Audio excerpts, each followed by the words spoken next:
Is it working?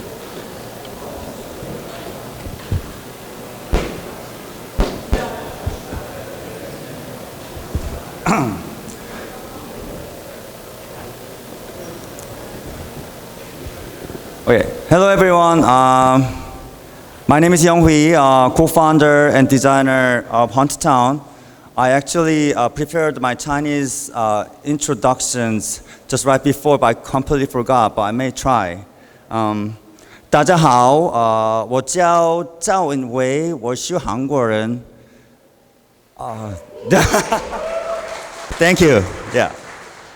I guess today you guys all here for kind of technical content about all the GK rollups and then all the DeFi section. It was full of technical specs.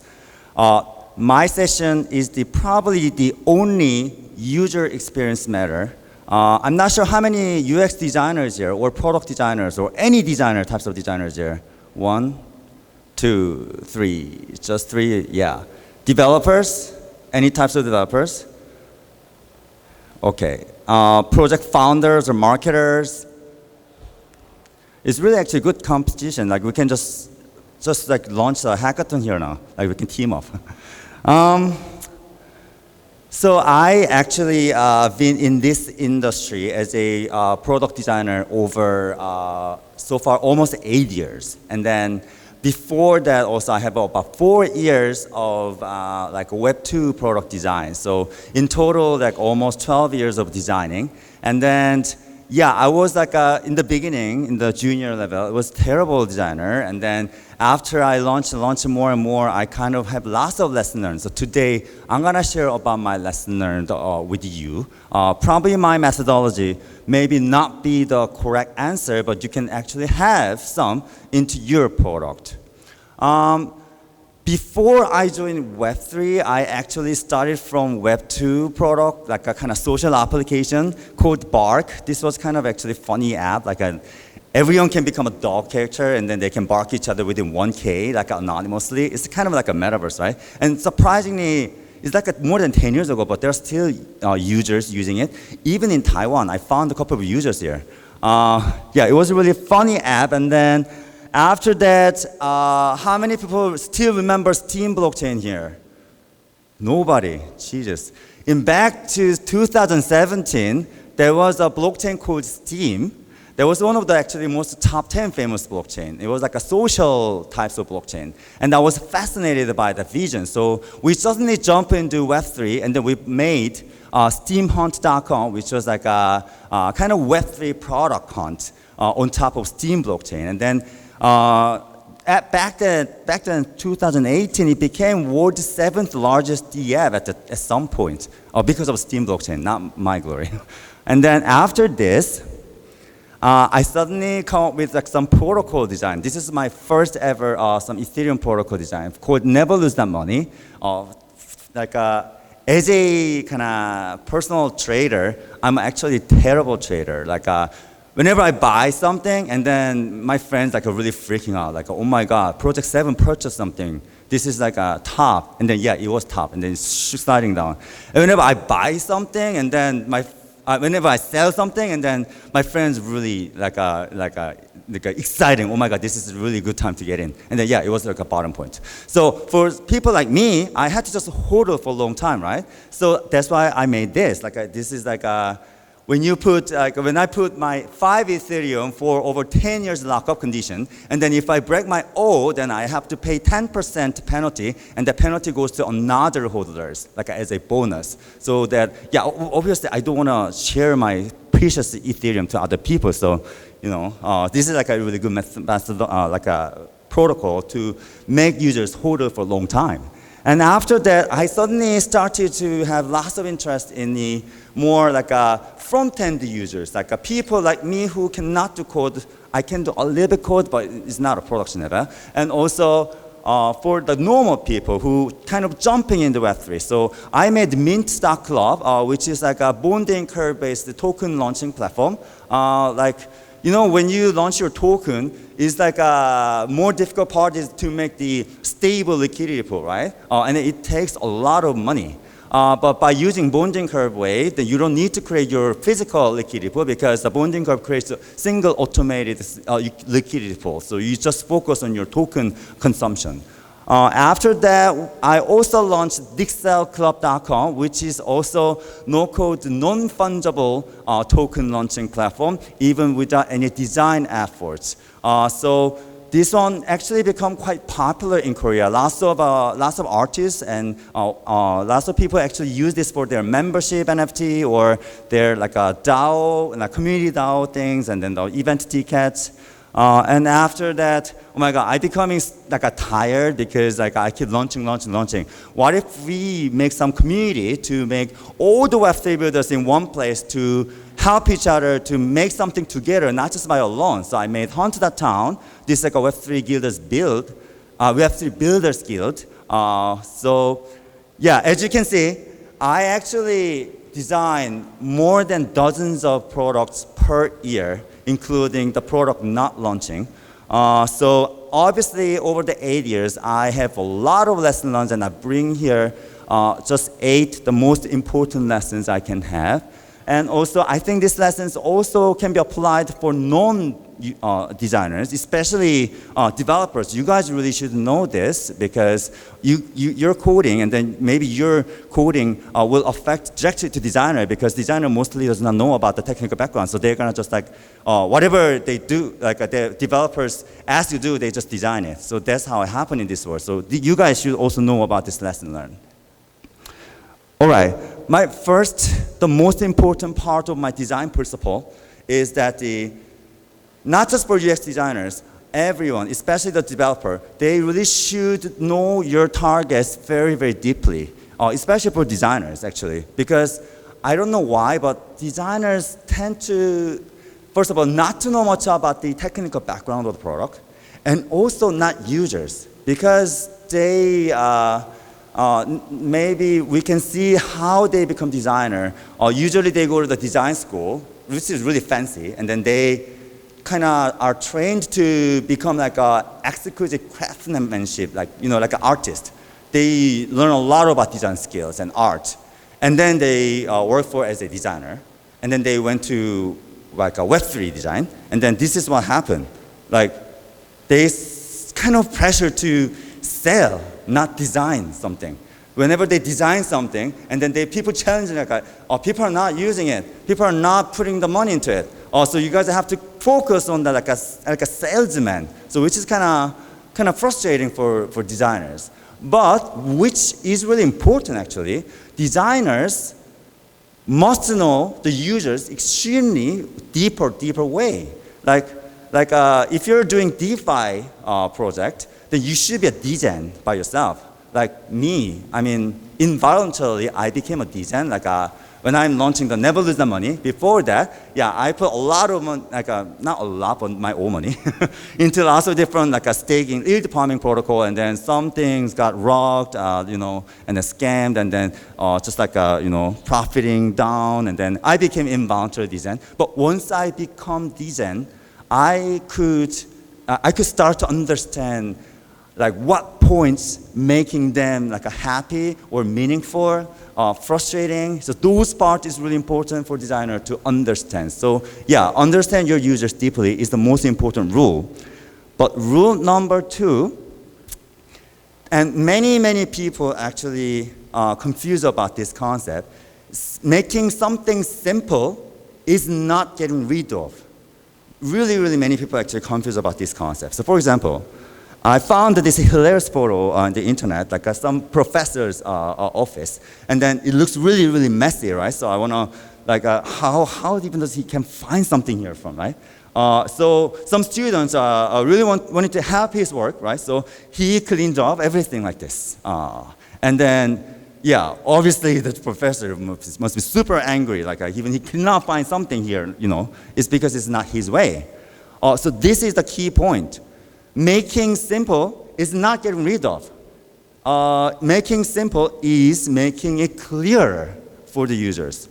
Confusion is always the terrible thing, but complex matter is not terrible thing. And then as a designer, your role is to make complex thing to be ordered so that not to be confused. That's the key. So, for example, whenever you go for some designer session in the Web3, and then, as a terrible examples of UX, they always talk about this. You know why? Because they don't know what it is. They don't know what it is, and then all the interfaces are too complicated for them. So they think that, oh, this is too difficult for the normal users, so we have to change it. So they're kind of slashing, trying to down, and then making more modern, fancy design like Apple, Google things. That will be failed because Curve has their own design purposes for their targeted users, because this is more ordered, like not to confuse their users. This is the key. Also, many designers attack Blur. Personally, I love Blur's interfaces, but they attack a lot because as a NFT collector, there are too many interfaces in the one pages, and it's really hard to find something that they have to interact with. But this is also targeted only for the pro trader for NFT, especially the Blur token farmer. So yeah, the key is that do not try to get rid of something to make it simple. That's not the key. Always try to make clearer for your users so that you can reduce their confusion. That's the simplification. Okay, rule number 3. Also for me, I really hate multitasking. Whenever I do the multitask and then my brain froze, it's not like a computer, right? But most of the users really does not want to multitask, but for some reason, in lots of Web3 product, has a lot of multitask in one pages. For example, is Synthetics teams here? Probably not, right? Like obviously their protocol is targeting for very high-end users, right? But still, whenever you try to, along with their website, their app, everything like, he's like this side, there's something different task here. And then they always talk about another concept in the below or the side. They always try to kind of make it simpler, by their way, but it's actually more confusing because they request me to understand both concepts at one page. I love DYDX because, I got airdrops. They're generous airdrop. But DYDX looks very clean, right? It looks kind of actually very beautifully designed. But the most annoying part is that whenever I try to do something, they always there's some popping up there. And then those pop-up notifications is something not related to what I'm doing. That's really annoying sometimes because sometimes there's a very important pop-up notification there. And I was doing something and I had to catch up that at the same time. This is multitasking. So as a designer, it is important that try to separate the one task in one pages. This is really important. The rule number 4 is actually related to the wallet interactions because back to 2017, actually, most of the DApp was like this. When you access the web page, they suddenly show up the wallet connection, just automatically popped up. And if you don't connect your wallet, even they did not display any data. Back that time, it was actually quite difficult. If you don't connect your wallet, then you cannot actually crawl the data from the blockchain.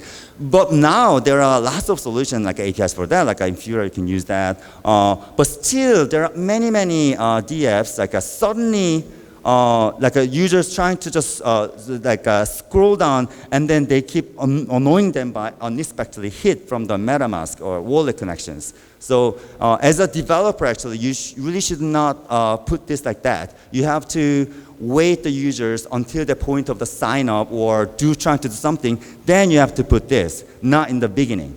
This is nowadays, this is kind of really lazy things to do. Another thing. The signature request, that's the really annoying thing for normal users because, for example, this is OpenSea. In OpenSea, you can just connect your wallet and then you're just exploring your page and then blah, blah, blah. And when you access some page, like a create NFT or something like that, so that some interface that have to be interact with a centralized server, right? Then they suddenly pop up this signature request and it's really scaring messages. Most of the users just click the sign probably, but this is terrible UX. So how can we improve this? Actually, Coinbase probably study a lot about these kind of small matters. So when you go to the nft.coinbase.com, they actually put wallet. Oh, where is it? Oh, it's behind that. There's a button. They don't say button like a connect. They say sign up actually. So when you click sign up, and then you connect the wallet, and right after you connect the wallet, they just pop up the signature request right away. So even though the user may not interact with your centralized server, they still get this request. Maybe there's a pros and cons because it's too much, but in terms of the user experiences, this is better because they don't need to be confused. They don't need to be unexpectedly hit by that. This is my project, Hunt Town. There is some page that you have to verify your membership NFT to use our services. So then sometimes you can just tell them what's gonna happen. So we just say that, okay, first one, you connect the wallet, and then you have to sign the message, which is simple. Sometimes you need to separate them, but by telling them so that they can expect their interactions. Okay, rule number 5, and many designers love to be challenged like a creative way. So they really try to make it very beautiful, always like makes 3D effects or something like that to kind of torture developers to make it. But in my point of view, visualization is supposed to be used only for reducing cognitive load of the users, not for pleasing them. So for example, is there anyone who used Jerion wallet? Jerion, just one? Interesting, too. I personally really love Jerion wallet's design because they do this. They do not use visual part for just like a pleasing look. They do to reduce my way of using brain. So for example, when you see usually wallet history, they just dumping it into the table view in general. And in table view, even they don't classify which transaction is for, which transaction is for, they just dumping in the table by the hierarchical order, right? Jerion does not do that. They design in a pathway, so you don't need to analyze those data. You can just following their path, and then even they classify each transaction. So you don't need to deeply look inside. You just oh, this was the ticket minting transaction. Oh, there is my the token swap thing. It's really easy to look over. So this is a very designed for cognitive ease, which is the key part. This is another product I just brought up because there are crew 3.xyz and then there are loads of quests in the one pages, so they maybe think a lot about how to minimize their brain usage, right? So they found out this way. So they classify the different color and then use the icon to tell user that this quest is not unlockable for you at the moment, but you can do this first and then come to this one. But I don't need to read those docs because those color and classification is really clear for me to think in that way. Okay, rule number 6. Actually, I'm kind of a little bit speeding up because I want to actually have discussion after my presentation. I love to have some Q&A and then discussion, so I'm kind of speeding up, so please understand that.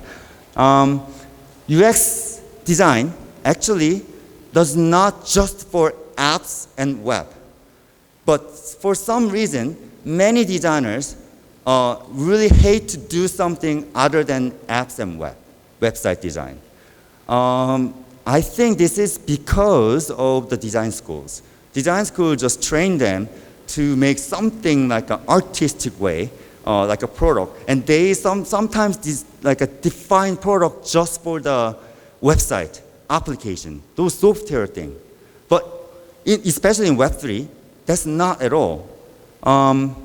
So I asked ChatGPT, so what is the Web3 UX designer's job description? Even ChatGPT says that everything about product design, which is a website, a mobile app, their user flow and interfaces. None of them try to think about the other part of the app and web. But in Web3, it's really important for you to design other side of the part of your product. So for example, so yeah, this left side is the Hunttown's website. So this is not just splash pages because there are lots of functions. It's directly connected to Discord. So I had to organize the Discord API to splash in a very nice way. And I put a lot of effort on actually designing a Discord experiences. And maybe some designer may ask, like, what can you design Discord? Because Discord is just itself, right? I cannot even change their color and background, right? I'm not talking about visual thing. What you need to do as a designer, you have to think about your users onboarding in your endpoint. So when you go to Discord, and then when they see first channel, you have to design it. And then after they hit that, and then they go to another channel, right? You have to design the landing thing. And then once the user landed at some point, then probably other users have to interact with the person, right? You have to design that too. So actually UX designer is like more like a captain of wheeling your product entirely, because you have to connect all your endpoint of the product in a one unified theme. So you should know also about that area, not just for the apps and web design. We're almost there. Rule number 7, lucky number. I didn't understand that. Yeah, I didn't understand that too, sorry. The users actually, no, not just user. Human brain is not really perfect. So when they use something, they cannot remember entire experiences. They only remember one most memorable pick, positive pick, or a negative pick. And then they also forget everything and then just remember the endpoint. So memorable pick, endpoint, then you have to seed that moment in your design. So for example, oh yeah, this is just about the pick and rule. Yuga Labs, in my opinion, is really like a specialist for that. Oh, actually, it's not 1 minute left. It's just 22 minutes left. I have 30 minutes, right? Yeah, okay. Oh, she said 1 minute left. Yuga Labs, I think in the Yuga Labs, there's a pro designer who always think about this. So they actually put very memorable moments of your design flow. Especially Dookie Labs. I mean, many people think that the Dookie Labs game was very well designed, but personally, I really fascinated how they onboard the user and then give the airdrop, the douche pass, and then bring them to the game, and then seeding the other users jumping on your competition, and then make the memorable pick, which is the key. So their user flow is kind of the movie, and then there's always like a hit point. It never loses that money, one of my products. So there is also a memorable pick in that. So for example, this is my screen. So I'm holding 5 Ethereum for 10 years since 2020, December 16. And then I try to let them know how much you're gaining from your holder point at the moment, but still you have this much left. So this gives you lots of thought. So making your brain work for the memorable, or making them feel something, which is important because then they can remember the moment. And more tricky part is that you also have to think that is this like a first visit or second visit, so retaining users, and then even third visit, 1 month retaining users, their memorable pick can be different. Because once you have more memorable pick, then the previous memorable pick will be just forgettable. So you also think about kind of more complete way. Okay, the last rule that I actually learned is that all your design efforts should pleasing for the laziest users level, not the smart. Not smart. I don't like the word. Like a more diligent users, like they love to use their brain. Like it tends to be like many developers actually like to do that. Like they love to dig out the product, right? But the most normal people, they don't want to use their brain power to consume something. So whenever you design something, then it's really important to set your level to the most laziest user. So for example, I wrote a kind of interesting POA NFT website. Actually, this is one of my products, also DApp Club. You can free to get it. It's just a free minting, of course, and I'm not gonna scam you. This is just for experiences purposes. When I designed this product, DApp Club is targeting most end users, very common user, even who doesn't know about network connection and the gas fee concept, those kind of things.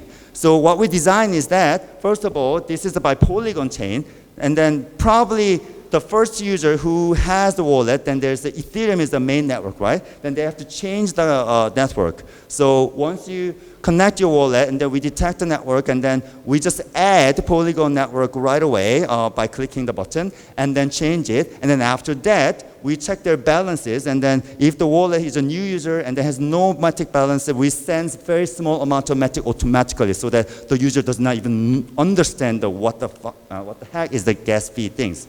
So yeah, just experience the user experiences that I designed, and then I think this is really important to put your level into laziest user.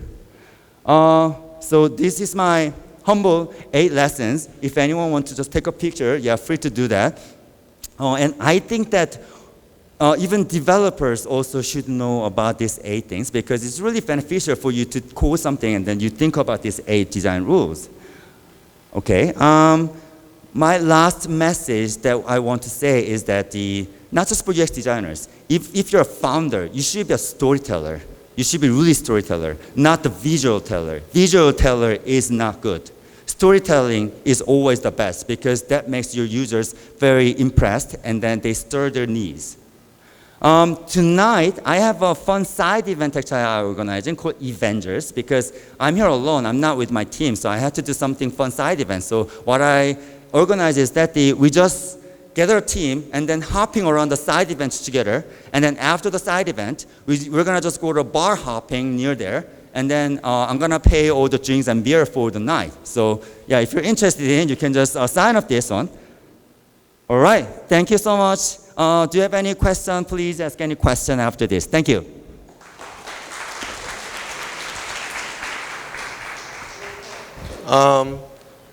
Due to the time limit, we can accept 1 question. Is anyone? Yeah.